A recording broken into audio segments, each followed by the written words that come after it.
Bueno, muchachos, buenas tardes. Vamos a iniciar con la clase del día de hoy. Entonces vamos a iniciar con la grabación también para que ahorita somos pocos directamente aquí en la clase, pero pues que quede registrado directamente para los demás compañeros. Y bien, pues les recuerdo que si tienen alguna duda en particular pueden levantar la mano directamente en Teams o abrir el micrófono e interrumpirme en cualquier momento y yo les cederé la palabra para poder atender sus dudas. Pues bueno, en este caso continuaremos directamente trabajando con la parte de resonancia magnética. Espero que podamos avanzar bastante para tener casi lista directamente la conclusión de esta unidad y que podamos avanzar con la siguiente. Entonces, por ahí ya estuve enviando mensajes directamente a la gente que va a exponer el tema de resonancia magnética. Entonces, en este caso, vayan preparando, por favor, la presentación. Yo espero que ustedes puedan exponer aproximadamente el próximo viernes 15 de octubre, ¿sale? Entonces, el próximo miércoles tenemos nuestro primer parcial y el viernes pudiera ser algo prematuro, pero si no, el viernes yo esperaría que pudiéramos concluir esta unidad de resonancia magnética o en su defecto a más tardar el próximo lunes 11 de octubre. Por lo tanto, tener preparada lista las presentaciones para el 15 de octubre me parece bastante congruente. ¿Sale? Pues bueno, sin más preámbulos, pues entonces vámonos directamente con lo que corresponde con nuestra presentación del día de hoy. Entonces, si ustedes recuerdan, lo último que estábamos viendo en términos de las unidades de resonancia magnética eran definir esos diferentes contrastes que existen en las imágenes de resonancia magnética y que estuvimos definiendo que cuando tenemos una secuencia de pulsos en donde yo tengo tiempos de eco y tiempos de repetición largo, voy a tener un contraste que se define como T2, o vamos a decir nosotros que las imágenes de resonancia magnética están pesadas en T2. Eso es lo que significa particularmente, en este caso, el T2WI, T2 Weighted Image. Es decir, que la imagen se encuentra pesada en T2. Y que ya sabemos que en este caso, para este tipo de imágenes, nosotros podemos utilizarlas particularmente cuando lo que queremos resaltar son estructuras que tienen alto contenido de agua. Por otro lado, nosotros podemos tener las imágenes de resonancia pensadas en T1, que corresponde con una secuencia de pulsos con tiempos de eco y tiempos de repetición cortos, y que entonces en este caso aquí tenemos una imagen que va a favorecer con colores más claros a aquellas estructuras que tengan mayor contenido de grasa. Y por ahí se les quedó de tarea directamente hacer esas secuencias de pulsos particulares para lo que corresponde con densidad de protones, que en este caso estamos hablando que se tienen tiempos de eco corto y tiempos de repetición largos, y como podremos estar observando directamente en la imagen, y que yo espero que así hayan observado directamente ustedes con sus secuencias de pulsos, estamos hablando directamente de una imagen en donde básicamente las cosas que son agua y grasas tienen un valor promedio entre T1 y T2. Y entonces en este caso se observan imágenes que son particularmente planas, es decir, que todas las estructuras se ven en tonalidades grises, en tonos un poco claros, y no tenemos tanto contraste como en T1 y T2. Y entonces en este caso aquí vendría la pregunta importante: ¿para qué me sirve este tipo de contraste? Bueno, en situaciones en donde nosotros, por ejemplo, tratamos de buscar o de extraer algún elemento en particular que no tenga ni grasa ni agua, entonces en este caso aquí es en donde nosotros tendríamos un contraste adecuado. Entonces, digamos que en ese sentido pudiéramos tomar que la densidad de protones pudiera ser un símil, por ejemplo, a lo que pudiera ser una tomografía, en donde podemos encontrar un contraste adecuado en estructuras que tienen una cierta rigidez y cuya composición no está basada directamente en agua o en grasa. Por ejemplo, podemos observar aquí que es relativamente sencillo poder observar en dónde se encuentra el contorno del cráneo directamente sobre esta imagen de densidad de protones.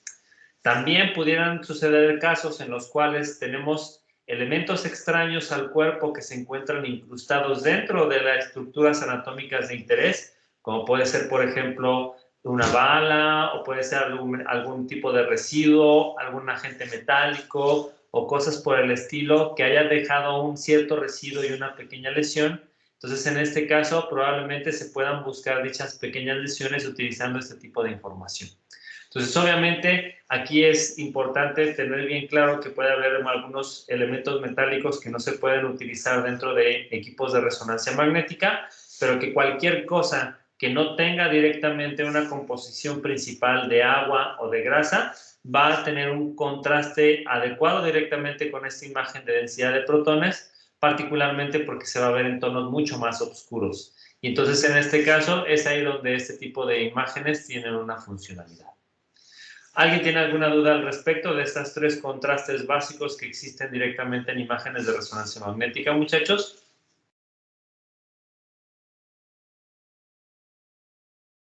De nuevo, dejaré pasar 3-5 segundos. Si no hay respuesta de momento, asumiré que no hay dudas y continuaré directamente con la clase.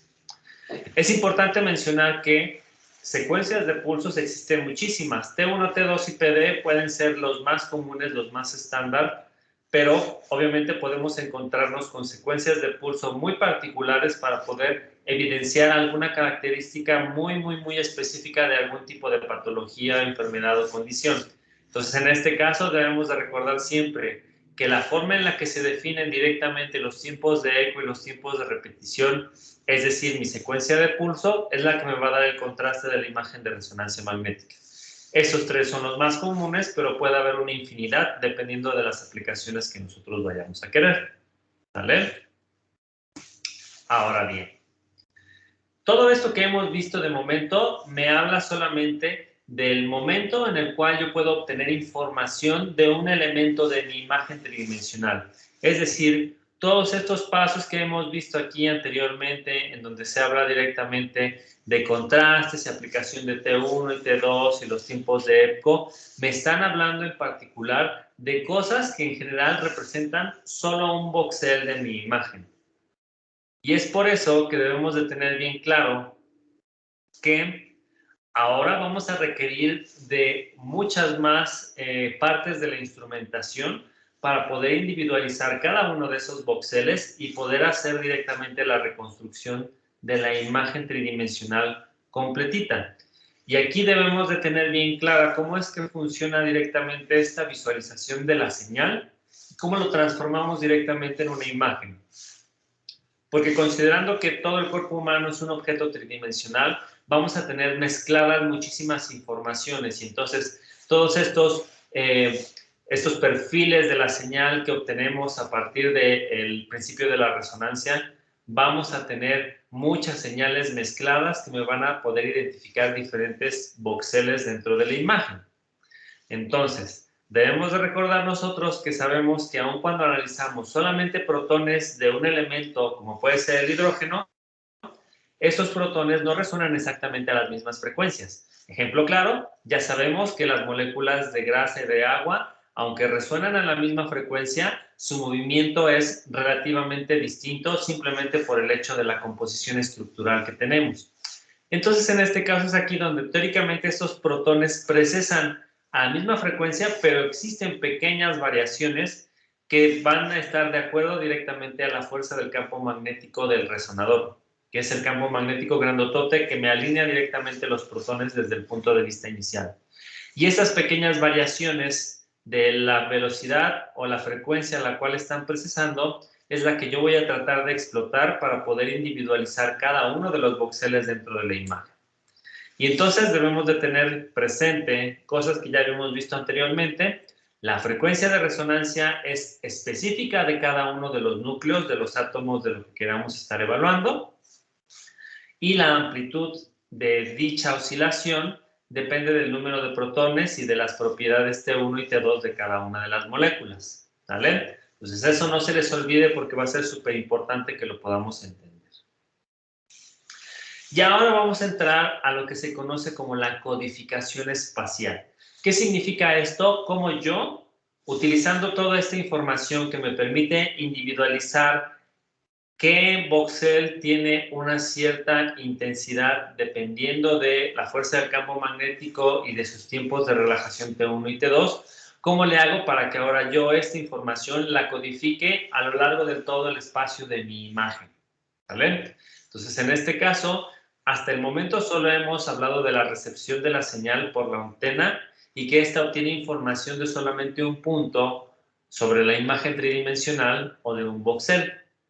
Si nosotros queremos definir un cierto volumen adquirido con un sistema de resonancia magnética, entonces, número 1, vamos a tener que definir el tamaño de la imagen que yo quiero adquirir, que básicamente me está hablando del número de voxeles que yo quiero estudiar.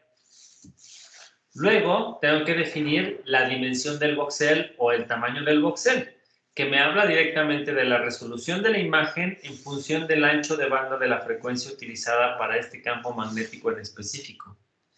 Esto lo que me está hablando directamente es que yo le debo de poner unidades físicas a las dimensiones de la imagen y tomar en consideración para este tipo de situaciones cuál es la intensidad del campo magnético y la frecuencia utilizada, porque dependiendo de esta intensidad yo voy a poder jugar un poco con las bandas de frecuencia que me permiten hacer la distinción entre que sea un píxel o un voxel en 0.5 milímetros de espesor o en 0.05 milímetros de espesor o en 2 milímetros de espesor y que lo podamos individualizar, ¿sale?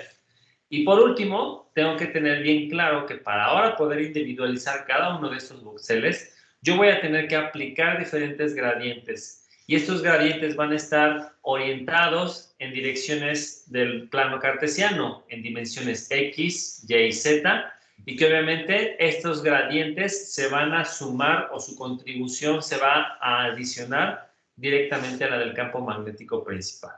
¿Sale? Entonces, estos tres aspectos ahora es en lo que nosotros vamos a estar trabajando en lo que resta directamente de la clase del día de hoy. ¿Ok? Entonces, la codificación espacial tradicional nos va a hablar de una técnica que se conoce como superposición de gradientes. Entonces, en este caso, número 1, aquí definamos el tamaño de una imagen. Y pensemos que en este caso aquí yo voy a hablar de una imagen que tiene sus tres dimensiones iguales. Y entonces, en este caso, voy a estar pensando en una imagen de 256 por 256 por 256 voxeles, que significa que nosotros dividimos cada dimensión en 256 elementos. ¿Sale? Entonces, en este caso, lo primero que nosotros tenemos que tomar en consideración es que vamos a aplicar un gradiente Z, que obviamente va a estar direccionado a lo largo del eje Z. Y este gradiente nos va a ayudar a determinar una serie de cortes transversales a lo largo del mismo eje. Si nosotros lo queremos entender un poco mejor, imaginemos la siguiente situación. Pensemos que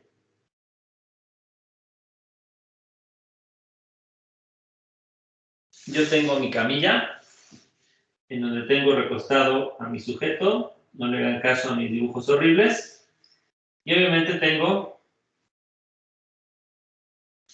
mi toroide de la resonancia magnética. Entonces, en este caso en específico, yo debo de tener bien claro que viendo la perspectiva totalmente de lado, este campo magnético, que depende totalmente de la resonancia magnética, va a estar calculándome un campo totalmente homogéneo utilizando esta dirección. Y cuando yo hablo directamente de gradientes, significa que entonces yo voy a tener un conjunto de pequeñas bobinas, que en este caso van a estar representadas, déjenme pintar todo esto en rojo para que sea más sencillo de entender. Entonces el rojo es mi campo magnético principal y el azul va a corresponder directamente con mis gradientes. Entonces, cuando yo hablo de un primer gradiente en Z, de lo que estoy hablando directamente es que los voy a colocar sobre esta dirección y que tomando eso en consideración, yo debo de tener definido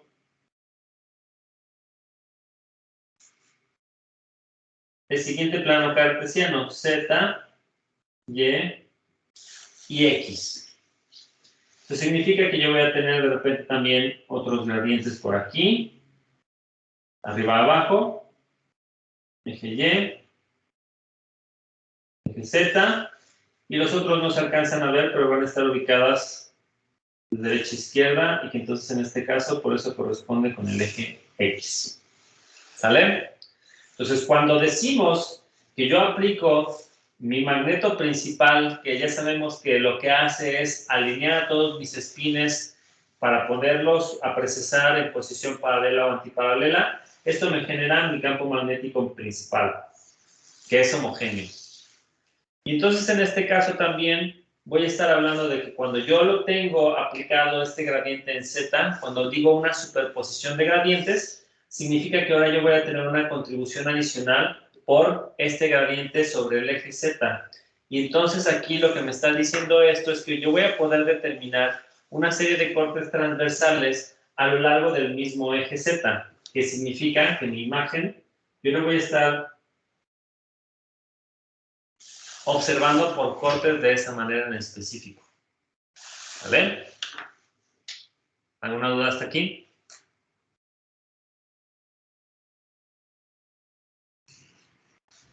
Correcto. Profesor, perdón. ¿También es posible obtener rebanadas primero sobre un gradiente X o Y? Es posible, pero no es recomendable, porque la manera en la cual hacemos las contribuciones sí impacta un poco en la resolución que tenemos directamente en las imágenes. Entonces, aquí en particular, casi siempre se manejan en esta disposición, porque nosotros debemos de considerar que casi siempre el magneto principal está orientado directamente sobre el eje Z, para que podamos tener estos cortes axiales. De lo contrario, puede ser un poco complicado, y además debemos de recordar que, como estamos obteniendo una imagen tridimensional, con procesamiento de imágenes, después yo puedo sacar los otros planos en específico. Y entonces en ese caso no es que requiera particularmente tener un orden de que primero haga el gradiente en X o haga el gradiente en Y. A final de cuentas, cuando tengo toda la información, yo puedo reconstruir esos planos sin mayor problema, pero debo de saber que tienen menos resolución. ¿Vale? Sí, gracias. Por nada. Entonces, aquí, en este punto, debo de recordar superposición de gradientes. Tengo el gradiente directamente de mi magneto principal y mi gradiente en Z, y esto me permite individualizar cada una de estos planos. Luego, yo agrego un gradiente, bueno, en este caso debemos de hablar directamente que estos protones dentro de este corte en particular van a resonar a una misma frecuencia, pero que van a ser diferentes a las de los planos adyacentes. Y aquí es en donde nosotros debemos de tener bien claro que existe una disomogenia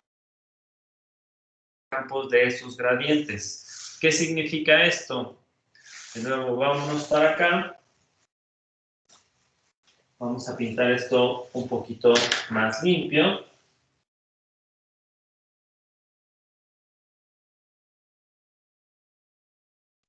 Mi magneto principal, que ya sabemos que es el que me define directamente si digo que es un resonador de un Tesla, de 1.5 Teslas, de 3 Teslas.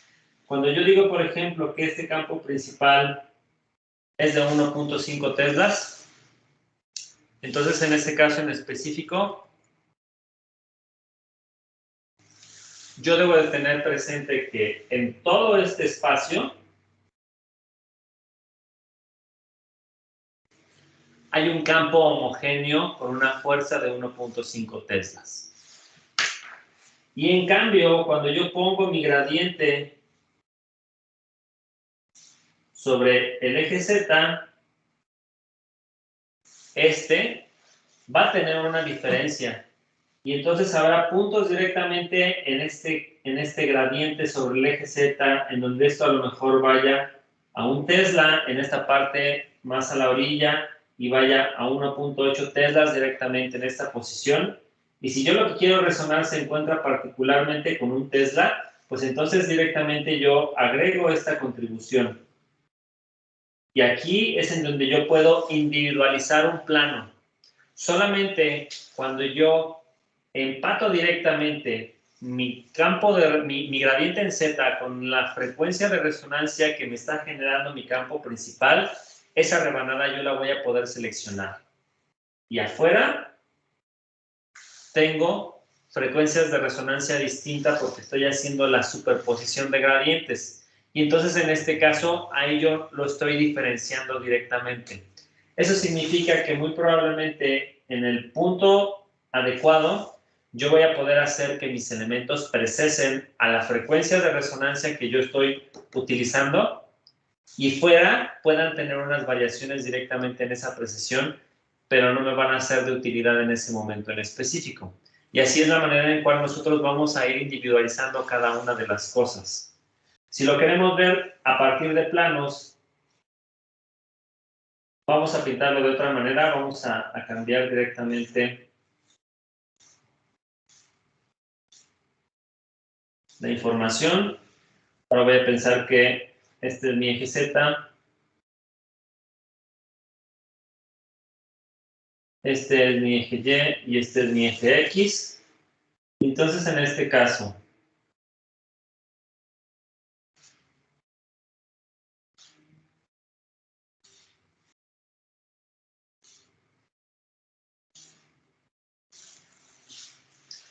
cuando yo alineo directamente este gradiente dishomogéneo, que obviamente con el simple hecho de cambiar la energía con la cual yo alimento estos extremos, puedo modificar este punto intermedio, entonces esto es lo que me va a permitir individualizar. Cuando yo prendo magneto principal, todos están procesando a la misma velocidad. Cuando yo prendo mi gradiente en Z, me permite agarrar solamente un plano en específico. Y entonces eso es lo que me permite hacer la parte de la contribución de los supergradientes. Y el resto de las cosas van a estar procesando a una frecuencia distinta que no me va a ser de utilidad directamente para la imagen, porque simplemente tienen una frecuencia distinta debido a esta dishomogeneidad del gradiente. ¿Vale? ¿Hasta aquí alguna duda, muchachos?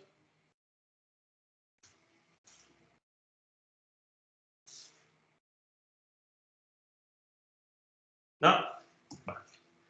Siguiendo este mismo concepto, entonces ahora yo puedo aplicar un segundo gradiente sobre el eje Y que entonces en este caso ahora me va a seleccionar otro plano que va a ser perpendicular a Y que ahora me va a permitir seleccionar directamente un plano ZY que va a ser perpendicular entre ellos, en los cuales se va a cruzar una línea recta que me va a permitir determinar ahora una sola línea en donde todos esos protones están oscilando a la misma frecuencia.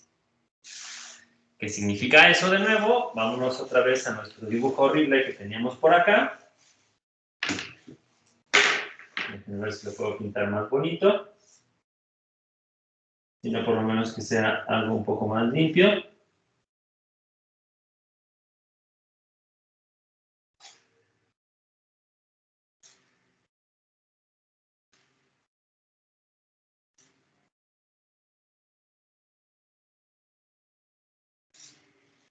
Más o menos.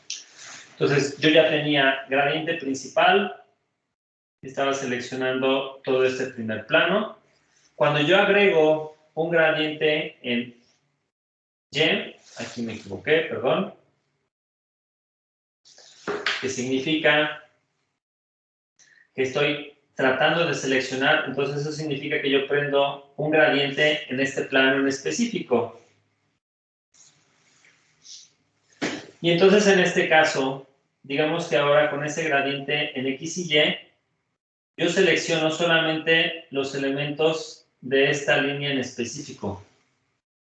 Se van a seleccionar también los de aquí abajo, pero obviamente por las distintas contribuciones, eso a mí no me va a importar. Y entonces cuando yo agrego el gradiente en Y, lo que estoy seleccionando es ahora el conjunto de píxeles, de voxeles que conforman, por ejemplo, esta primera columna.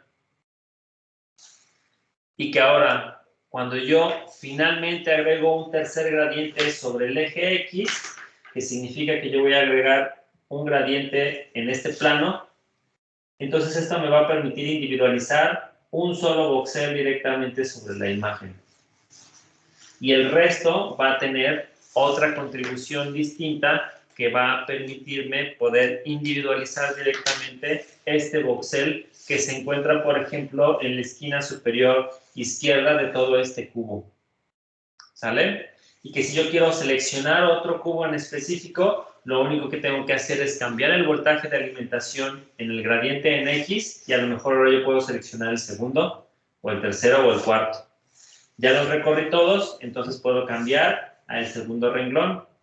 Vuelvo a seleccionar la primera posición, segunda, tercera de ese segundo renglón y luego cambio. Y así me voy con todo el plano y luego cambio de rebanada y repito todo el proceso. ¿Sale? Entonces, en este caso en específico, así es como yo puedo ir individualizando cada uno de los voxeles dentro de esa imagen tridimensional a partir de este principio de superposición de gradientes. ¿Vale? Entonces, en este caso, nosotros debemos de tener bien claro directamente que esta superposición de gradientes resulta no ser muy efectiva simplemente por el hecho de que tendríamos que encender y apagar los gradientes muchísimas ocasiones. Si, por ejemplo, yo tengo una imagen de 256 por 256 por 256, pues ya sabemos que estamos hablando de que ahí necesito más de 16 millones de voxeles con los cuales voy a estar yo individualizando, utilizando esa superposición de gradientes, lo cual no resulta ideal directamente para un método de reconstrucción. Una vez que yo individualizo directamente cada uno de estos voxeles, puedo repetir el proceso que ya estudiamos antes, en la cual tenemos esta transmisión de una señal de radiofrecuencia por parte de la bobina. Me fijo directamente en ese voxel, recupero su señal y ahí es en donde obtengo un cierto valor de intensidad para pintar en la imagen. Si yo quisiera hacer una reconstrucción de la imagen tridimensional a partir de superposición de gradientes, lo que tengo que hacer es repetir ese mismo proceso de obtener una señal a partir del principio de radiofrecuencia para los más de 16 millones de puntos que yo requiero en una imagen de 256 por 256 por 256. Mucho tiempo consumido. Y se debería de tener un sistema súper efectivo para poder prender y apagar los diferentes campos de gradiente de manera adecuada para poder individualizar cada uno de los voxeles. ¿Vale? Por lo tanto, esto significa que este concepto de superposición de gradientes resulta útil, pero no es usualmente el algoritmo de reconstrucción que normalmente se utilizan en estos equipos de resonancia magnética. ¿Dudas hasta aquí, muchachos? Profe, Sí. yo no entendí muy bien cómo se le hace para cambiar entre voxeles, o sea, para definir cuál queremos exactamente. Ok, vamos a ver si lo puedo pintar un poquito mejor. Bueno, si no, vamos a ver ahorita las imágenes de este algoritmo de reconstrucción, que al fin tiene dibujos más, mejor diseñados que los míos, que están bien horribles. A ver si te quedan más claros, ¿sale, Alejandro? Y si todavía quedan dudas, me lo avisas después y intento yo hacer otros dibujos. ¿Vale? Sale, profe, gracias. Entonces, vamos a tratar de ver esto. Entonces, el algoritmo de reconstrucción de la imagen por excelencia para resonancia magnética se conoce como el de codificación espacial por variación de fase. Y entonces, en este caso, vamos a entender que este algoritmo de reconstrucción consta de 3 etapas, cada una de las cuales, obviamente, yo tengo que involucrar el encender o apagar un gradiente de los que se encuentran en dirección Z, X o Y. ¿Vale? Y entonces, para facilitarnos un poco las cosas, lo que vamos a hacer es cambiar un poco la perspectiva de nuestras bolitas y palitos que ya habíamos visto antes. Nosotros inicialmente habíamos pensado en planos transversal en esta dirección y longitudinal en esta dirección. Y entonces, en este caso, ahora nosotros lo vamos a cambiar un poco. En ese sentido, cuando hablábamos directamente de esta nomenclatura, los polos norte y sur me definían directamente mi eje Z o el eje en el cual estaba el campo del gradiente principal, del magneto principal. Y que en este caso en específico, nosotros sabíamos que cuando recuperábamos la señal, teníamos esta acumulación directamente de mis protones en estas posiciones paralelas y antiparalelas, que me permitían tener un momento magnético total sobre el eje transversal y que éste se mantenía precesando siguiendo esta dirección. Para que sea un poquito más fácil de entender esta parte de la variación de fase, lo que vamos a hacer es cambiar la orientación directamente de este eje principal o el eje Z. Y entonces, en lugar de que lo estemos observando directamente como esta posición que gira en torno a este eje, vamos a hacer un cambio y lo vamos a ver como si estuviéramos viendo directamente el sur, apuntando directamente hacia nuestra cara y el norte alejándose directamente de nosotros. que corresponde con esta situación, y esto lo que nos va a permitir directamente es que ahora este movimiento de precesión lo podamos ver ejemplificado como si estuviera recorriendo una trayectoria horaria sobre esta perspectiva. ¿Sale? Y esto para poder entender directamente el concepto de variación de fase. Eso significa que ahora que estos elementos en esta posición en específico todos precesan a la misma frecuencia, significa que yo pudiera estar observando que aquí este momento magnético sobre este eje transversal va a estar girando a una cierta velocidad. ¿Vale? Y ahora vamos a ver por qué esto me pudiera ser de mayor utilidad. Entonces, paso 0, nuestro equipo de resonancia magnética prende un campo magnético generado por este supermagneto, que ya sabemos que es un campo que es prácticamente homogéneo. Y entonces todo lo que se encuentre adentro de este imánzote va a estar precesando a la misma frecuencia en específico. Y vamos a tener nuestros 3 gradientes en los diferentes ejes de este plano cartesiano, donde de nuevo, sobre la misma orientación en la que se encuentra el magneto principal, tenemos este gradiente en X, de abajo hacia arriba tenemos el gradiente en Y de izquierda a derecha tenemos nuestro gradiente en X. Entonces recuerden que directamente esta es la cama del paciente y este es el ingreso directamente al toroide de nuestro sistema de resonancia. Por lo tanto, cuando lo vemos de frente, este hueco representa el lugar por donde entra directamente el paciente dentro del toroide. Y sobre esa orientación, arriba y abajo es el eje X y de izquierda a derecha es el eje. ¿Vale? Entonces, mi fase 1 corresponde directamente con la selección del plano.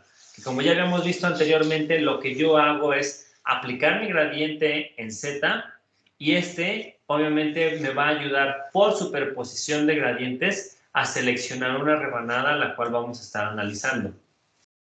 Entonces, como pintamos hace rato, mi gradiente en Z tiene esta dishomogeneidad de campo, lo que me permite mover directamente en donde se encuentra la frecuencia de resonancia de los elementos que yo quiero estar analizando.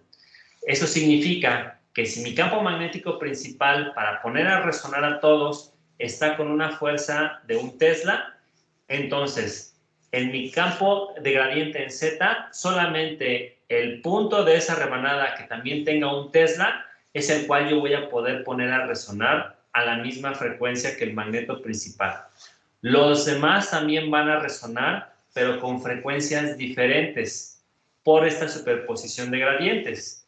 En este punto en específico yo voy a tener el 1 Tesla del magneto principal y 0.8 del gradiente en Z. Lo que va a hacer es que esto va a alentar la frecuencia de resonancia de las cosas que se encuentren en estas posiciones.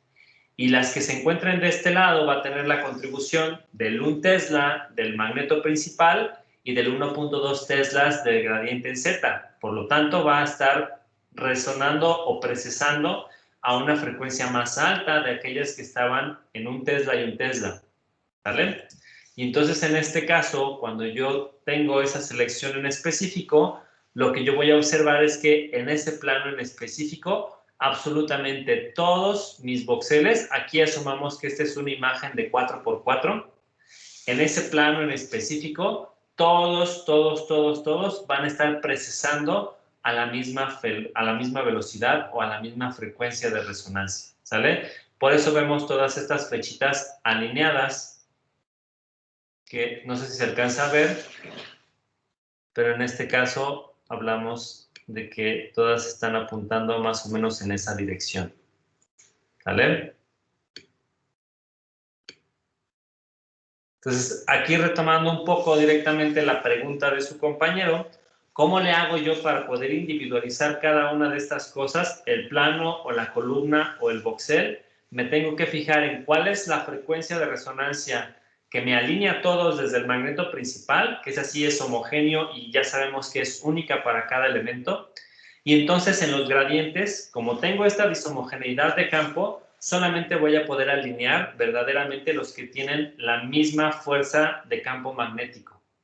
que implica que van a resonar a una misma frecuencia. Por lo tanto, en la selección de la rebanada del plano, solamente van a estar súper bien alineados junto con la fuerza del campo magnético principal, aquellos que se encuentren en esa zona de un Tesla.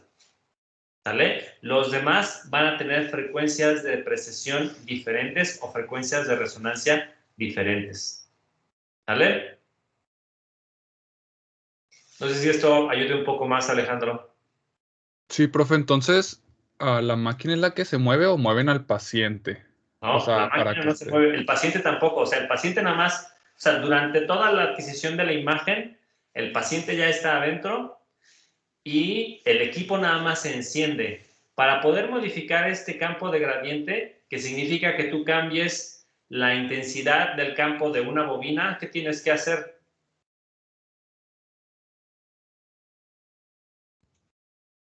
Modificar la corriente.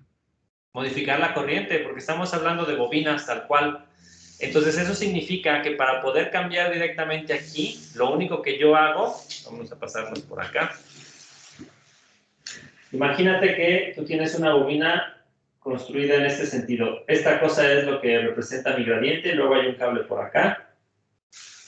Esta bobina, ay, ya no se alcanza a ver ahí, perdón. De repente se me olvida el espacio que tengo disponible.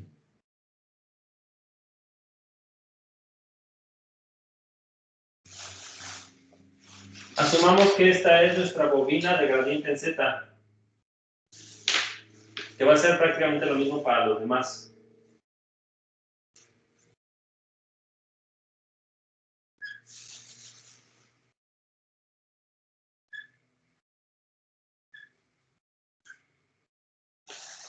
A esta obviamente yo le tengo que meter energía, y entonces en este caso yo le pongo una fuente de alimentación. Y la dishomogeneidad del campo, a veces voy a encontrarme con la situación que tenemos, por ejemplo, ahí en pantalla, que decía, si mi magneto principal está a un Tesla, me interesa que en alguna parte en el centro directamente de este gradiente yo también tenga un Tesla. Y para generar esta forma de campo, de fuerza de campo magnético, le corresponde un valor de energía correspondiente que significa una corriente específica. Si yo le pongo otra corriente, a lo mejor la distribución cambia y aquí tengo 0.6, aquí tengo, en esta altura tengo 0.8 y aquí tengo 1. Y yo ya cambié la posición del gradiente que me va a ayudar a seleccionar otra rebanada.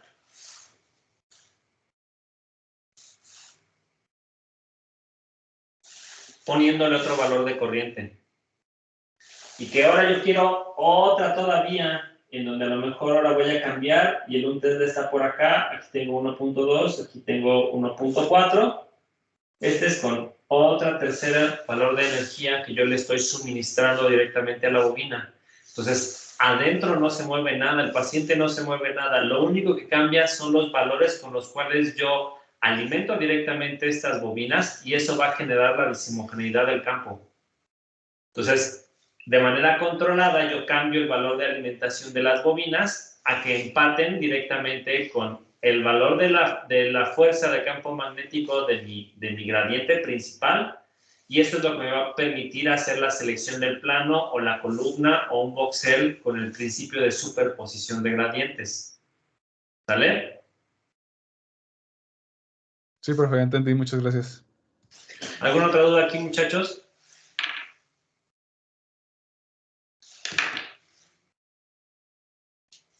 ¿No? Va. Entonces, fase 1, selecciono plano, prendo magneto principal, prendo mi gradiente en Z y con eso selecciono solamente un plano, que significa una rebanada sobre el eje axial. Luego, la segunda fase es la fase que se conoce como introducción de gradiente de codificación de fase.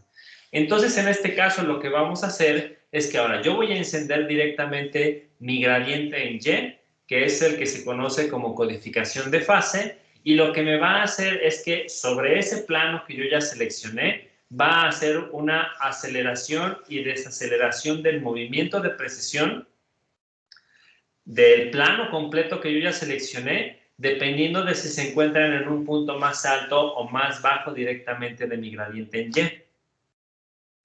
¿Qué significa esto? En el momento en el que yo prendo directamente mi gradiente en Y, también tengo esta dishomogeneidad de campo y sobre el plano que yo ya seleccioné, voy a tener que los que se encuentran más abajo van a estar procesando a una velocidad un poco más lenta y los que se encuentran más altos van a tener una frecuencia de precesión mucho más elevada. O significa que estos van a girar en el sentido horario de manera más lenta respecto que estos que están acá arriba.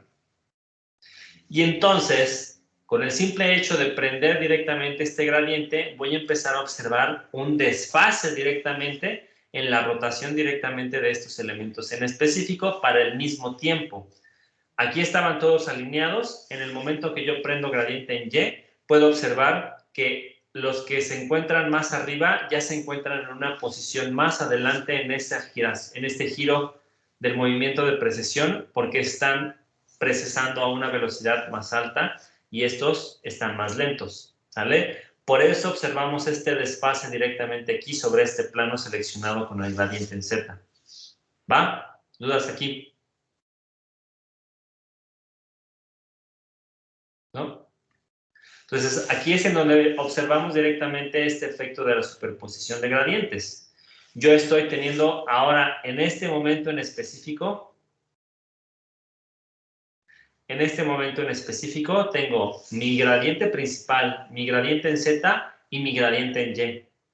Y obviamente todo esto me está generando directamente desfases, por lo cual yo puedo empezar a individualizar algunas cosas, ¿vale? Entonces, una vez que yo genero directamente ese desfase, lo que hago es apagar el gradiente en Y para que otra vez todos mis protones se regresen a procesar a la misma frecuencia, es decir, solo contribución de gradiente principal y gradiente en Z, pero ya los desfasé. Es decir, que ahora todos de nuevo están girando a la misma velocidad, pero ya están desfasados unos respecto de otros desde el punto de vista de renglones, ¿sale? Porque yo prendí mi gradiente en Y de arriba hacia abajo y entonces eso me mueve directamente el campo a través de renglones, ¿vale? ¿Dudas aquí?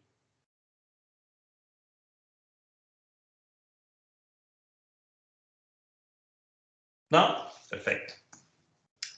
Y luego entonces podemos entrar directamente a nuestra tercera fase, que es la fase de mi gradiente de lectura, que significa que ahora nosotros vamos a aprender nuestro gradiente en X y vamos a repetir el mismo proceso que yo estaba pensando con el gradiente anterior, pero ahora este se va a aplicar no por columnas, sino que se va a aplicar directamente por renglones. Y entonces en este caso en específico, ahora yo voy a poder observar que para cada uno de los renglones, yo voy a tener directamente un desfase causado directamente por esta dishomogeneidad del campo sobre el eje X. Y que entonces ahora sobre este mismo renglón, todos estos tienen diferentes velocidades de precesión. Y entonces en este caso, aquí es en donde nosotros podemos hacer la detección directamente de la información.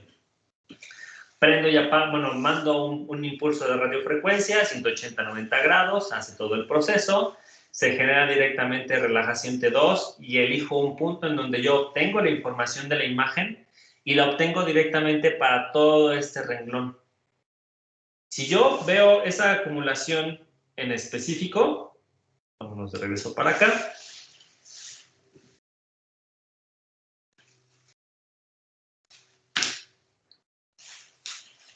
Pensando en que yo estoy de nuevo hablando directamente de solo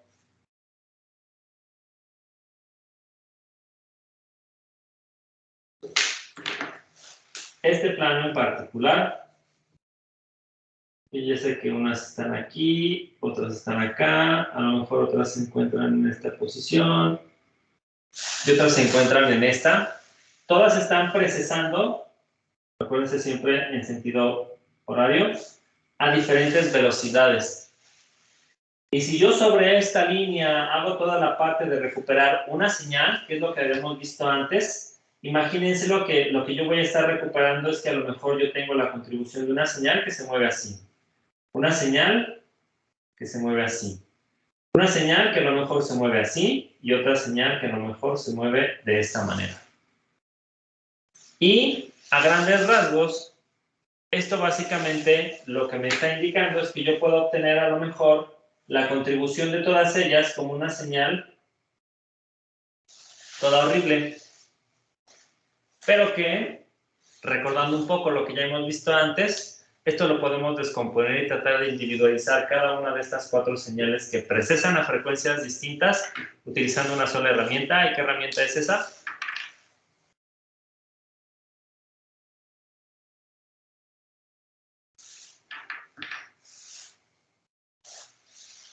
Esta es la que yo vería. ¿Cómo la descompongo en estas 4 individuales? Fourier. Entonces, nos volvemos a topar con nuestro querido amigo Fourier. Entonces, en este caso, ahora, yo lo que voy a poder observar directamente es que,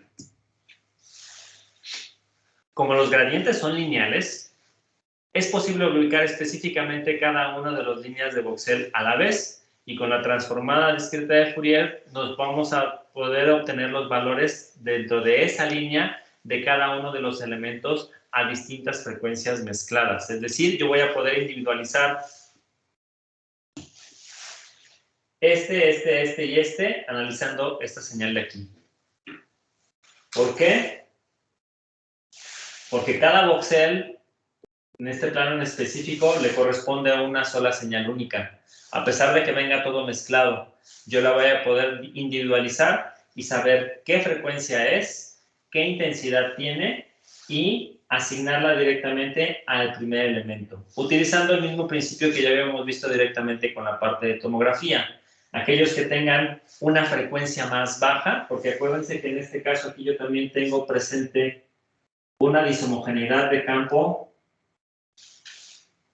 en este sentido. Eso significa que este de aquí tiene la frecuencia más baja de precesión y este de acá tiene la frecuencia más alta de precesión, lo que significa que sin problemas, cuando yo descompongo en Fourier, voy a tener 4 señales que puedo ordenar directamente de menor a mayor frecuencia y asignarlas directamente sobre los voxeles de la imagen. ¿Vale? Entonces, en este caso, nuestro problema de individualizar cada uno de los voxeles, como hacíamos con la superposición de gradiente, nos lo estamos evitando y tenemos que repetir esto en lugar de 16 millones de veces, solo 256 por 256 veces. Porque ahora yo lo que tengo que hacer es repetir estas 3 fases hasta completar toda la imagen. Y estas 3 fases es seleccionar la rebanada, desfasar respecto de Y y leer valores para cada uno de los renglones de ese plano en específico. Acabo ese plano en particular, apago todo, vuelvo a encender para seleccionar una rebanada, desfaso sobre el eje y me voy a leer todos los renglones de nuevo. Y vuelvo a apagar y así me voy con cada una de las rebanadas hasta que complete la imagen por completo.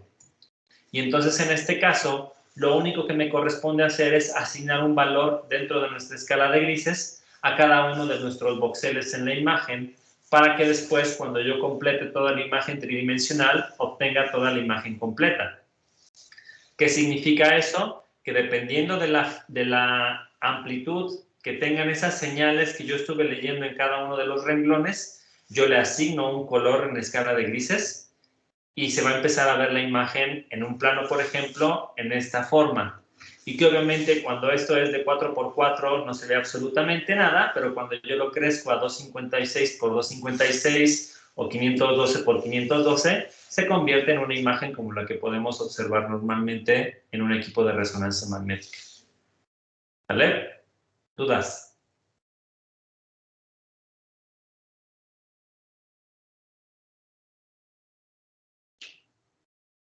¿No? ¿Ninguna? ¿Estamos asimilando? Sí, asimilando. Muy bien. Entonces, en este caso, aquí es como nosotros podemos observar el algoritmo de reconstrucción que usualmente se utiliza directamente en equipos de resonancia, en donde de nuevo tenemos que tener muy bien sincronizados este encendido y apagado de los gradientes en conjunto con técnicas de procesamiento como lo que corresponde directamente con nuestras transformadas de Fourier para poder individualizar estos voxeles a partir de esta información mezclada que tenemos. ¿Sale? Pero es algo que también ya conocemos y que sabemos que es posible y que los sistemas computacionales pueden hacer sin mayores problemas. Y entonces ahora lo que tenemos que ver es directamente la parte de la instrumentación o el hardware del equipo de resonancia que hace esto posible, porque aquí nosotros entendimos que debía depender gradientes principal, X, Y, Z y mi bobina de radiofrecuencia para poder obtener la señal. Y todas esas bobinas es hardware, lo que significa que debo de tener un sistema súper eficiente para poder encender y apagar las bobinas a placer, perdón, y poder obtener esta información en el momento adecuado. Entonces, en este caso, vamos a hablar principalmente de una central que controla todo el hardware directamente dentro de mi resonador. Para poder entender eso de una mejor manera, debemos de tener bien claro que se debe de tener un equipo que tenga un acoplamiento de flujo de datos, tanto en el dominio digital, que significa la computadora, el algoritmo de reconstrucción, el almacenamiento y cualquier otro tipo de proceso totalmente digital, y un dominio analógico, en donde en el dominio analógico vamos a encontrarnos toda la instrumentación de potencia. Mis gradientes X, Y, Z, mi magneto principal, mi bobina de radiofrecuencia, amplificadores, etcétera, etcétera, etcétera. Y debemos de entender que directamente desde la computadora es que yo mando directamente cuáles son los tiempos y amplitudes que deben de tener cada uno de esos gradientes y mi pulso de radiofrecuencia. Y de regreso yo voy a obtener imágenes o información que no va a estar en el dominio de la resonancia, sino que va a estar en términos de señales en las cuales yo solo analizo su frecuencia y su amplitud, y eso yo lo convierto directamente en una imagen. ¿Sale? Entonces debemos de tener bien claro que debe de existir este súper flujo de datos de manera adecuada y en los tiempos justos. ¿Sale? Hay que controlar con un aparato digital algo de mucha potencia.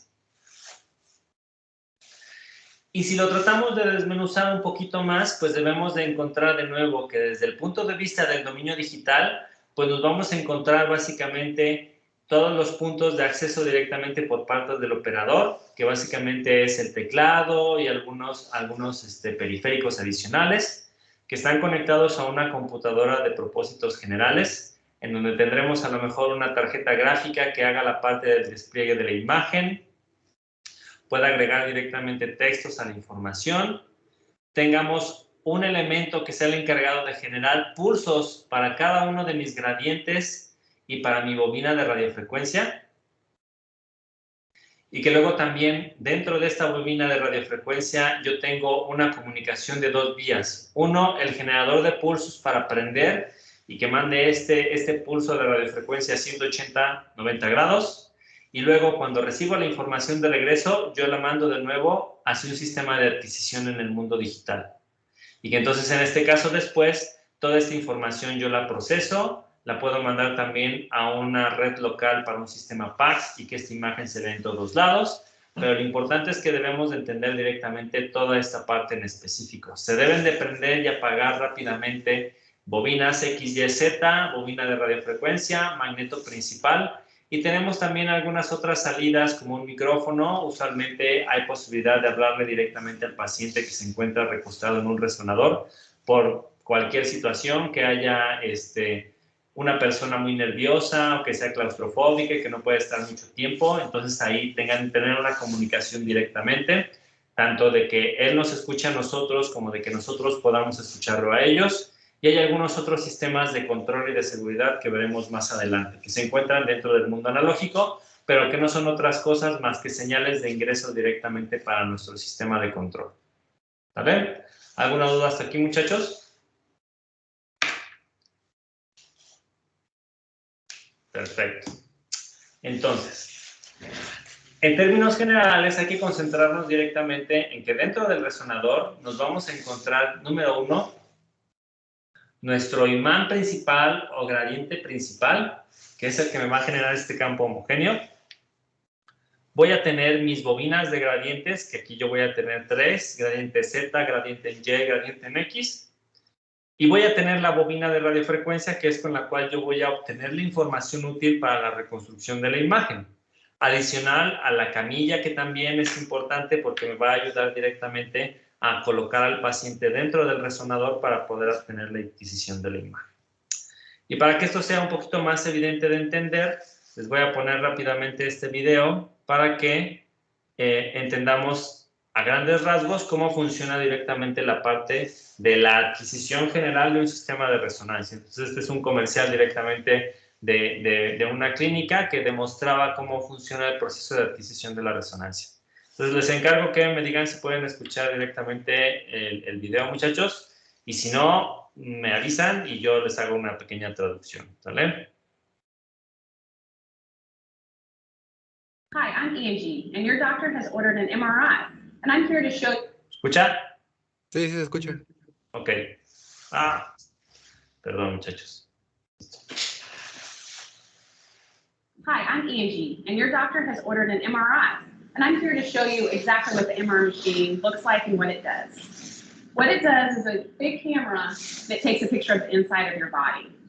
How it works is you will lay on the table, and the bed will move up, and it will go in, and it will take pictures just like you would with a normal camera. It just looks a little bit different. Once you're in the camera, it doesn't hurt, it doesn't spin around on you, or it doesn't close in. All it does is make a really loud noise, and that noise does not hurt. It's just very loud. So a lot of the time, the kids will listen to music or put headphones on, and this is what these look like. Entonces, aquí brevemente simplemente está haciendo una descripción general de que esta cosota enorme es un resonador y va a servir para tomar fotos del interior del cuerpo y que obviamente la camilla va a permitir que el usuario entre directamente dentro de este agujero del resonador. Menciona que durante todo el proceso no hay ninguna molestia, no lastima, no causa ninguna lesión, simplemente es un equipo bastante ruidoso. Y entonces en este caso usualmente se cuenta con sistemas de aislamiento, que en este caso pueden ser unos audífonos, y que a lo mejor para tranquilizar un poco a los pacientes incluso se les puede poner música, de tal manera que no estén escuchando este ruido que puede ser un poco molesto. Entonces aquí hay que tomar en consideración que los estudios de resonancia magnética usualmente pueden tardar entre 15 y 25 minutos de adquisición. Entonces, en este caso podemos tener este ruido constante durante 15-25 minutos, lo cual puede ser bastante molesto para algunas personas. Usualmente en los hospitales, a pesar de que no se tiene evidencia científica de que se genere algún daño o alguna lesión directamente por estar dentro de un resonador, más que la generación de calor por esta relajación T1, usualmente se considera que en los protocolos de adquisición no se debe de poner al paciente durante más de 25 minutos. Pero esto es solamente una precaución. Yo, por ejemplo, durante mi doctorado experimentaron muchas veces conmigo en resonadores y había ocasiones en las cuales yo hasta me quedaba dormido y pasaba 45 minutos adentro de esa máquina y al menos de momento todavía no veo ningún efecto secundario particularmente nocivo para mi persona. Entonces, en ese caso, depende mucho directamente de cada persona, pero puede haber situaciones en las cuales uno pueda ser claustrofóbico o requiera tener este aislamiento del ruido particularmente porque les resulta intolerante tener tanto ruido a su alrededor durante tanto tiempo, muchachos. ¿Sale? Entonces, nada más cuestión de aclaración. Vamos a continuar con el resto del video. And I want to show you on a little model. So this is kind of how the machine works. We shrunk it down to show you exactly that you will lay on the bed. There will be a place there for your head, and you will lay right there. And the bed does move, and it will move into the camera, but your whole body will not go all the way in. And it does not close. It does not have any doors. You can see all the way through it. This part of the camera also does not move. Nothing spins around. All it does is make really loud noises. And again, the ladies will let you wear headphones or listen to music. When you're in here, you will always hear a little bit of a sound. Some kids like to say that it sounds like a bird chirping or like a car humming, and that is normal. If a doctor has ordered to get a picture of your brain to look at the inside of your head, this is part of the camera also, and it will slide over your head. Esto particularmente corresponde con nuestra antena de radiofrecuencia, particularmente para obtener imágenes de cráneo. Entonces, en este caso, de nuevo, también hace mención de que dentro directamente del resonador nada se mueve, nada gira, solamente hace mucho ruido. Entonces, a diferencia, por ejemplo, de lo que habíamos visto con los tomógrafos que tienen estos movimientos internos donde hay rotaciones, traslaciones y tenemos estos movimientos a grandes velocidades, en la resonancia magnética esto no sucede. Todo es a través de las modificaciones de los campos magnéticos. Entonces, en este caso, simplemente debemos de tener la instrumentación adecuada y si es utilizando imágenes cerebrales, es necesario tener este tipo de antenas o instrumentos que permiten generar estos campos de radiofrecuencia orientados directamente para las imágenes cerebrales. It kind of looks like an astronaut helmet or it looks like a football helmet. And it does not touch you. It just goes on the outside of the pillow that you'll already be laying in. And when you're lying there, there's a mirror here. So you will be able to see whoever is with you by just looking up with your eyes. We don't want you to move side to side or up and down. If you move while you're in the camera, it will become blurry just like a normal camera would. So you can look with your eyes and see whoever is standing out here so that you're not alone. And if you choose not to listen to music or to have the headphones in, they also might use little pillows like this, and they go right next to your head. They're nice and squishy, and that just makes you more comfy and also makes it harder for you to move your head. Because again, your job is to lay very still, as still as you can, without moving your head around so the pictures are not blurry. And now we're going to show you exactly how the bed works and what sound that the camera makes so that you're not afraid of it. So the patient will lay on the table, and there's a nice soft spot for the head. And we'll make you as comfortable. If you would like a blanket, we can do that. We put a pillow under the legs just so you're more comfortable. And these are the headphones I was talking about. You can either listen to music or just have the headphones on. That also helps your head not wiggle around. So again, we don't have blurry pictures. So the table's going to go up. It's kind of like a little elevator.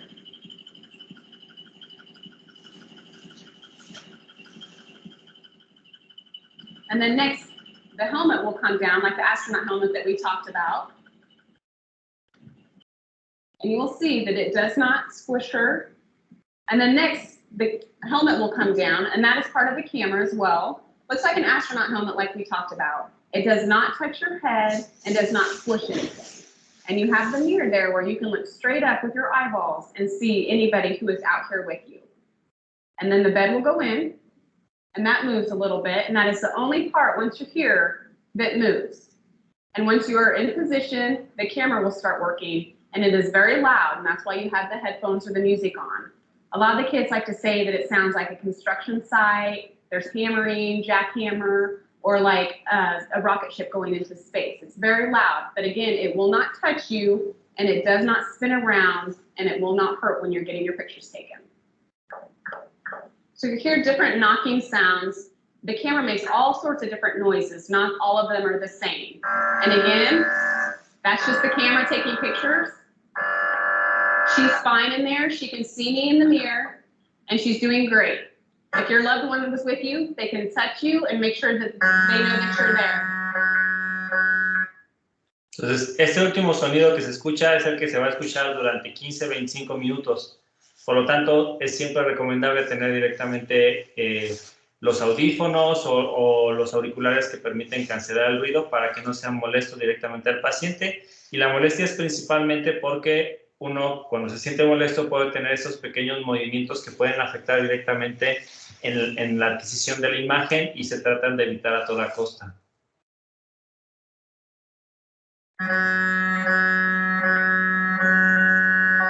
And that is what one of the sounds like. Just taking pictures and just laying there super still. I just want to remind you again, when you're inside the MRI scanner and it's taking pictures, be as still as you possibly can so that we can get the best pictures and the doctors can find out what's wrong. And if you have any further questions about the text. Entonces, a grandes rasgos, esta es una de las maneras en las cuales podemos observar que se hace el proceso de adquisición de una resonancia magnética. Obviamente este es un video que a lo mejor es un poquito viejito. Hoy en día las cámaras pueden ser más modernas, ya no son tan mecánicas, pueden ser un poco más automáticas. pero a grandes rasgos la adquisición es totalmente similar. Se tiene que definir directamente cuál es la estructura anatómica de interés, poner las antenas de radiofrecuencia necesarias específicas para esa región, el paciente entra dentro de la resonancia y se enciende el equipo. Entonces puede ser un poco estresante porque si ustedes observan, el hueco del toroide no es tan amplio y siempre tenemos algunos instrumentos cerca de la cara. Aunque no tuviera este casco directamente para la adquisición de imágenes de cabeza, tendríamos directamente la tapa del resonador encima a pocos centímetros. Entonces, sí es importante estar seguros que el paciente no es claustrofóbico, que él esté consciente que no se tiene que mover, porque si no las imágenes no van a funcionar y entonces en este caso se tiene que repetir directamente la adquisición. ¿Sale? Y una de las cosas súper importantes que se tiene que recordar de la instrumentación de la resonancia magnética, particularmente del hardware, es que estamos hablando de un súper imán. ¿Qué significa esto? Que durante las adquisiciones de las imágenes de resonancias no debe de haber dentro del área donde está el resonador, cuando este está encendido, no debe de haber ningún objeto metálico que pueda ser atraído directamente por el imán. Porque ha habido situaciones en las cuales se les olvida esto directamente a las personas que los utilizan y literalmente se adhieren al resonador cosas como una silla de ruedas, una camilla, unos andamios o incluso un carrito rojo. Entonces, todas estas cosas vuelven muy complicados el hecho de tener presentes partes metálicas dentro de la sala de adquisiciones. También, por ejemplo, en algunos hospitales hacen la pregunta de si las personas que se van a hacer una resonancia se hicieron algún tatuaje, y si dijeron que sí, también preguntan directamente si esos tatuajes se los hicieron antes de los años 90, en donde usualmente las tintas que se utilizaban todavía tenían plomo. Y si se tiene un tatuaje con plomo directamente y se hace una resonancia magnética, estas pequeñas partículas de plomo las arranca el resonador. Entonces, obviamente, eso es algo que sí lastima directamente al paciente y más que nada también daña directamente el equipo. Entonces, esto es una de las cosas en las que hay que tener mucho cuidado y una de las razones por las cuales vamos a ver más adelante que la instalación de una resonancia magnética debe de ser muy particular. Deben de existir algunos implementos como lo que se conoce como una jaula de Faraday que impide que la fuerza del campo magnético que emerge el resonador salga del cuarto donde se encuentra este.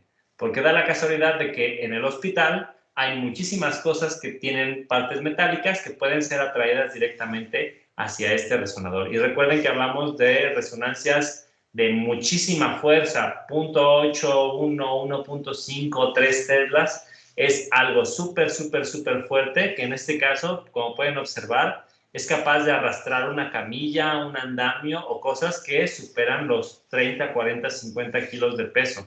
Y si algún objeto se incrusta directamente sobre el resonador, como en estos casos, este resonador tiene que ser reparado por completo y prácticamente cuesta lo mismo que adquirir uno nuevo. Entonces hay que tener mucho cuidado con este tipo de situaciones. De igual manera, la gente que entra directamente a las resonancias se tiene que cambiar y no portar ningún objeto metálico, no aretes, no anillos, no relojes. No es recomendable que esté directamente la cartera o algo dentro de esta área en específico, porque también tarjetas de crédito, como son bandas magnéticas, se puede borrar la información y eso ya no es recuperable. Entonces, también sí es importante entender directamente que la sala donde se encuentra el personal controlando directamente el resonador se tiene que encontrar en un área aislada de este campo magnético para poder hacer todo el control directamente con la computadora y no tener problemas con el flujo de transferencia de datos entre la sala de control y la sala de la resonancia magnética. ¿Sale? ¿Alguna duda aquí, muchachos? Profe, y en el caso de que tengan, no sé, un marcapasos o algo dentro del cuerpo, una resonancia. entonces es o sea, es otra imagen. Se tiene que hacer se otro tienen que tipo de buscar imagen. alternativas directamente. No, ok, gracias. ¿Vale? Por eso sabemos que existen muchos otros sistemas de imagenología, ¿no? Y que a lo mejor, por ejemplo, sabemos que la resonancia tiene mucho mejor resolución en estructuras blandas que, por ejemplo, una tomografía. Pero si es una persona que, por ejemplo, tiene un marcapasos, no la podemos meter dentro de una resonancia, para nada del mundo, y entonces lo más probable es que se tengan que tomar imágenes de tomografía o imágenes de ultrasonidos, y la estructura anatómica que se quiere ver es posible observarla con estos equipos para poder realizar los estudios de imagenología necesarios para el diagnóstico o el tratamiento. Algunos que también tienen algunas prótesis dentales, por ejemplo, de oro o de plata, que existían hace muchos años antes de las resinas dentales, también se tienen que evaluar directamente antes de hacer las adquisiciones para que sepamos que estos materiales o estas aleaciones no vayan a ser magnéticas, que significa que se pueden quedar incrustadas en el resonador y se les arranca del paciente. Piercings, algunas prótesis antes de que estuvieran las prótesis de titanio también se tienen que tomar en consideración. Entonces, todo lo que pudiera ser un material paramagnético, hay que eliminarlo directamente de que se le pueda hacer una resonancia a ese paciente. ¿Vale? ¿Alguna otra duda? Profesor, y por ejemplo, para personas muy obesas que no podrían entrar ahí. Se tienen algunos resonadores, contemplan directamente la parte de que se tienen unos pesos límites que se pueden tanto introducir directamente dentro del resonador o que soporta la camilla. Porque estos también, como ya observaron, prácticamente funcionan como unos elevadores, entonces tienen un peso máximo que se puede manejar. En situaciones en las cuales se requiera hacer este tipo de estudios a personas muy obesas, se pueden pensar en otro tipo de resonancias. Estas, que son las más clásicas, que vamos a ver ahorita más adelante, bueno, tal vez hoy no, pero la siguiente clase, tienen esta forma de toroide particularmente por el supermagneto que se va a ocupar. Y digamos que el espacio es reducido para no aumentar tanto las dimensiones directamente del resonador. Pero bien pudiéramos tener un equipo que tenga una apertura un poco más grande y saber que eso puede ser 2 o 3 veces más grande que este resonador que observamos, a pesar de que tenga la misma fuerza de campo magnético. Es decir, un resonador de 1.5 teslas que tiene un diámetro central, por ejemplo, de 80 centímetros, puede tener unas dimensiones como las de la imagen que vemos, y un resonador de 1.5 teslas que tiene un diámetro de 1.2 metros puede ser 3 veces en dimensión, a pesar de que es la misma fuerza de campo magnético. Y cambia directamente porque hay que recordar que el magneto principal es una super bobinota, que significa que son kilómetros y kilómetros de alambre enrollado. Y entonces, por la construcción que tienen las bobinas, dependiendo del diámetro del devanado que nosotros vayamos a tener, cambia la cantidad de material que utilizamos. Si nosotros aumentamos directamente esa dimensión del devanado, significa que tenemos que tener más material para llegar a la misma fuerza de campo magnético. Entonces, hay de las dos formas. Hay algunos resonadores que sí están diseñados para trabajar con personas muy grandes, habrá algunos que no, y entonces en este caso, de nuevo, se tiene que pensar en otra alternativa de imagenología. ¿Vale? ¿Alguna otra duda?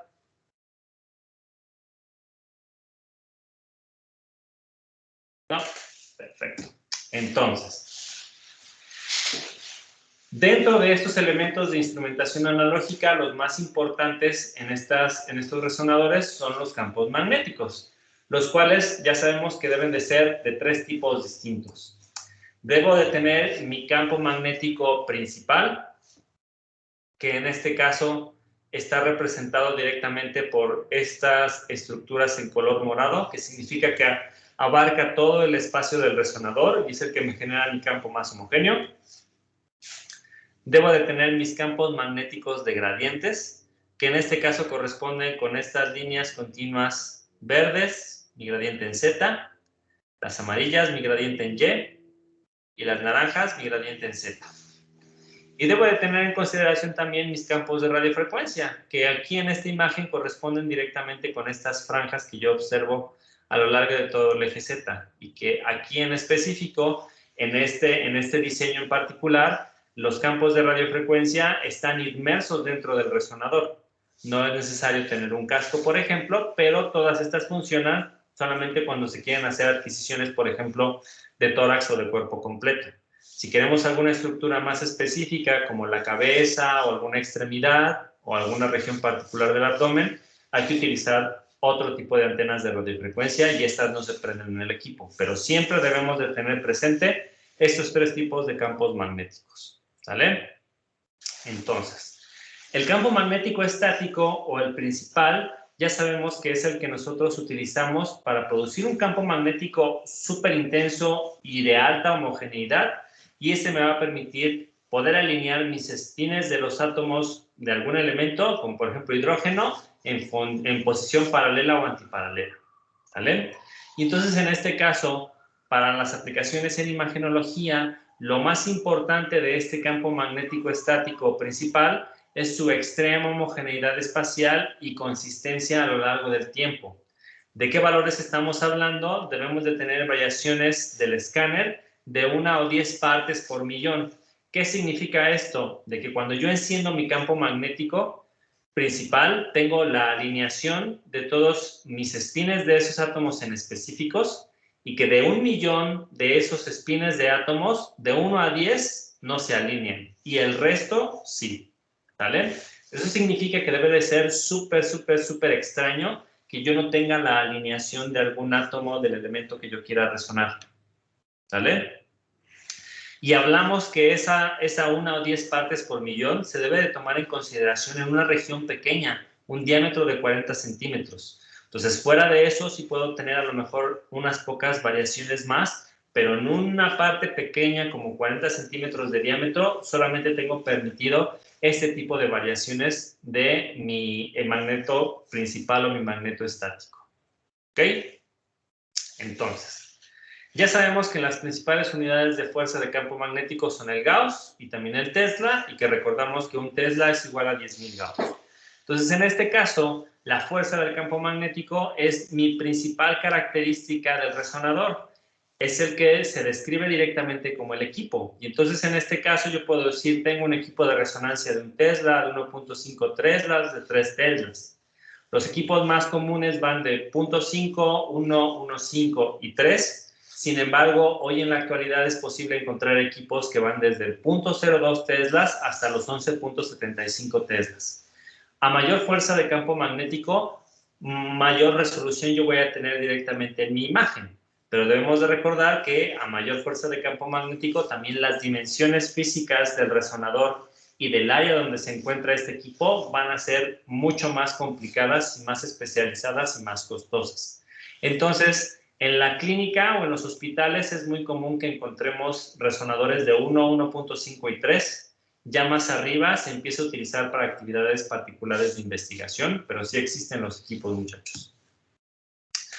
Y también debemos de tener presente cómo es la configuración directamente de estos magnetos principales. Entonces aquí, por ejemplo, cuando hablábamos de una persona que a lo mejor tenía mucho sobrepeso y que no cabía directamente sobre este toroide, pues nos podemos encontrar que existen magnetos que tienen diferentes configuraciones. Entonces por ejemplo, este es un resonador abierto de 0.5 Teslas y este es un resonador cerrado de 9.4 Teslas.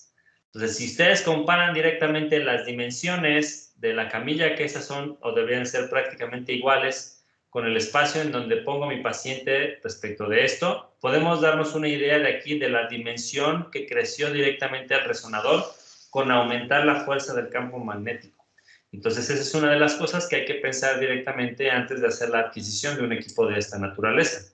Si nosotros nos vamos a uno, por ejemplo, de 11.75, de nuevo, este es un modelo un poco a escala donde se observa el espacio reducido en donde yo coloco directamente a mi paciente y el resto de las cosas corresponde con un chorro de alambre de cobre con el que yo voy a estar construyendo cada una de estas bobinas de mi magneto principal, de mis gradientes, de mis antenas de radiofrecuencia, etcétera, etcétera, etcétera.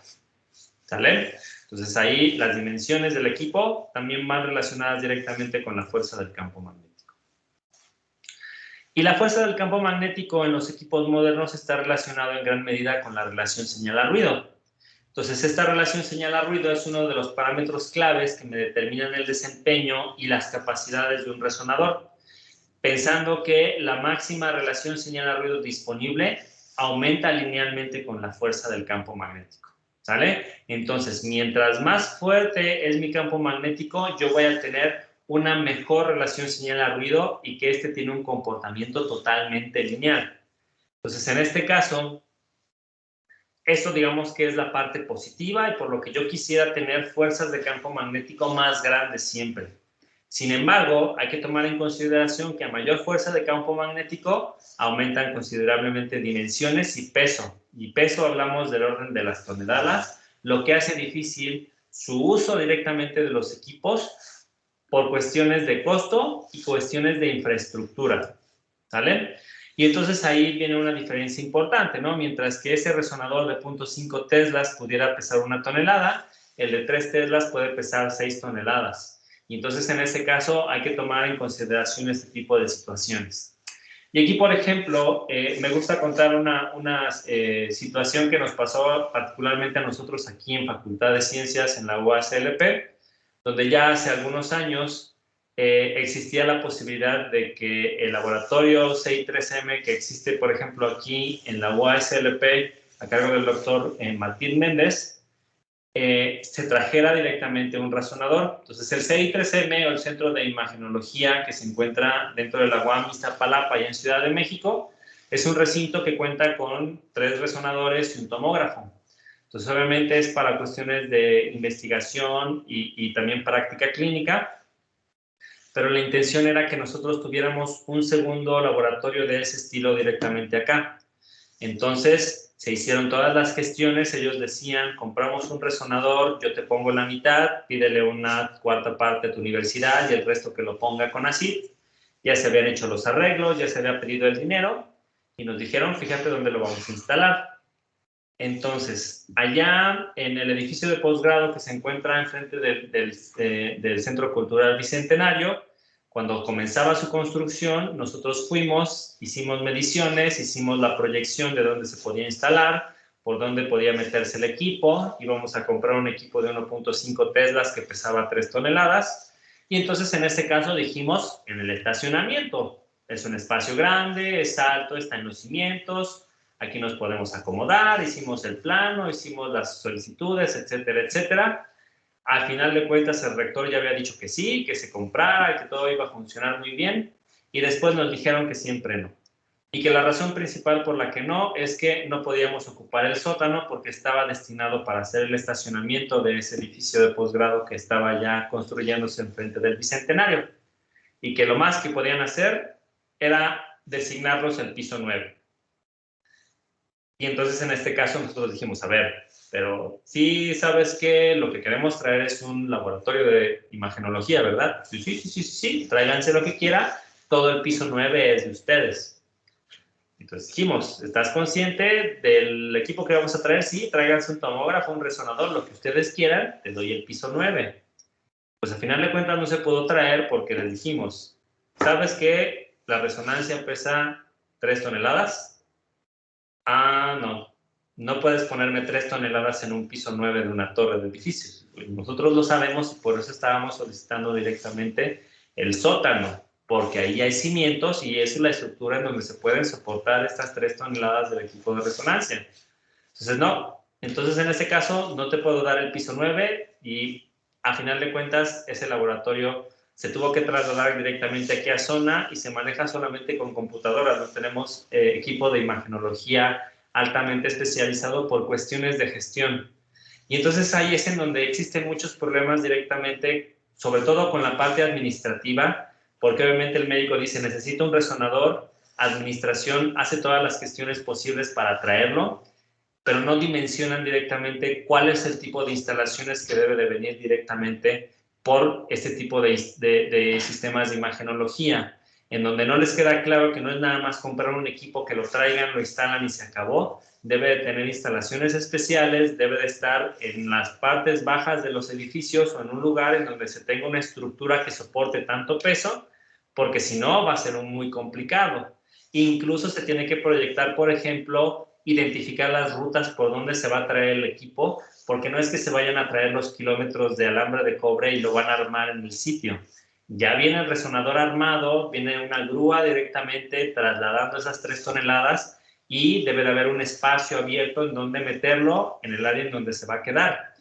muchas ocasiones, muchos hospitales gastan mucho en la instalación de estas resonancias porque dicen, voy a traer un resonador y el edificio ya está construido y hay que tirar paredes o tirar algunas instalaciones dentro del hospital para poder meter el equipo. Y entonces eso cuesta dinero, obviamente, y es cuando ya no lo proyectan adecuadamente porque no le preguntaron, por ejemplo, a un biomédico cómo se tiene que proyectar la adquisición de un equipo de resonancia.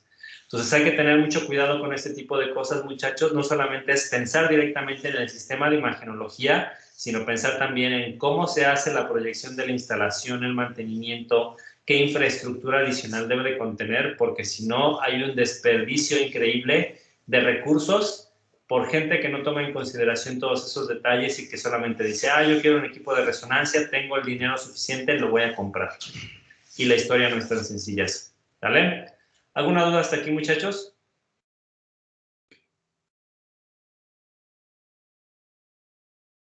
¿No? Entonces la vamos a dejar hasta aquí y entonces en este caso nos veríamos el próximo miércoles para nuestro primer examen parcial. Lo vamos a hacer a través de la plataforma de Forms. Entonces en este caso yo ya les daré algunas instrucciones antes del miércoles para que tengan en consideración, pero sí es importante que sepan que lo vamos a hacer de manera virtual y solicitaremos que se conecten directamente a una sesión en Teams para registrar el examen y que tengamos la cámara prendida. ¿Sale? Entonces, para que se vayan preparando directamente, muchachos, y pues bueno, si no hay dudas, entonces en este caso, nos vemos el próximo miércoles para su examen, muchachos. Muchas gracias. Nos vemos, profe, gracias. Hasta luego. Gracias, doctor. Hasta luego. Gracias, Gracias. profesor. Gracias.